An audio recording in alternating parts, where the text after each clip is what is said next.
بسم اللہ الرحمن الرحیم۔ السلام علیکم۔ دیکھیں ہم لیسا کے ذریعے جملہ بنا رہے ہیں۔ لیسا فعل ناقص ہے، جملے میں داخل ہو کر اپنی خبر کو منسوب کر دیتا ہے اور نفی والے معنی اس جملے کے اندر پیدا کر دیتا ہے۔ یہاں پر لکھا ہے لیسا، جب بھی لیسا کو کسی ایسے لفظ سے ملانا ہو جس کے اوپر الف لام ہو، جیسے یہاں پہ لکھا ہے الحوض، ٹھیک ہے، الحوض فی البیتی، اور میں ایک اور لفظ یہاں پہ لکھ رہی ہوں الحدیقۃ، الحوض فی البیتی، الحدیقۃ فی البیتی، یعنی گھر میں حوض۔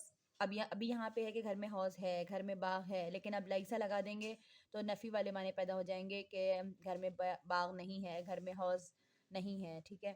اب یہ حوض مذکر ہے، اس کو جب میں اس سے ملاؤں گی تو لیس الحوض، یعنی جیسے کہ یہ ہے اس کی اپنی اصلی حالت میں یہ اس سے مل جائے گا اور لیس الحوض جملہ مکمل ہو جائے گا۔ لیکن کیونکہ یہ مذکر ہے نا حوض، اس لیے لیسا اپنی اصلی حالت میں رہا، لیکن الحدیقۃ میں جب ہمیں لیسا ملانا ہوگا تو اس کو مؤنث کر کے ملانا ہوگا، کیونکہ حدیقہ بھی مؤنث ہے۔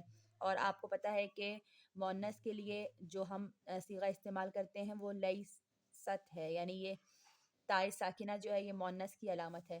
تو یہاں پہ پہلے میں نے لیست لکھا، اور یہ بھی آپ جانتی ہیں کہ یہ لیست کیسے بنتا ہے، صرف یہ پورا لیسا ہے اور اس میں تائے ساکنہ علامت لگائی ہے مؤنث کی، جو مؤنث غائبہ کی مفرد کی پہلی ضمیر ہوتی ہے لیست، ٹھیک ہے۔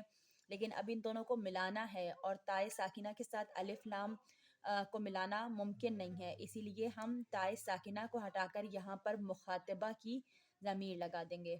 مخاطبہ کی ضمیر، مؤنث مخاطبہ کی ضمیر تاجر تی ہے، تو یہ پورا ایسے کا ایسے ہی رہے گا، اس کے یا کو نہیں گرا رہے، تاکہ یہ پتہ چلتا رہے کہ یہاں پہ ہم نے چوتھا صیغہ استعمال کیا ہے، لیسا کی گردان کا چوتھا صیغہ استعمال کیا ہے، لیکن یہ جو تائے مکسورہ لگائی جا رہی ہے یہ فقط الف لام سے ملانے کی وجہ سے لگائی جا رہی ہے۔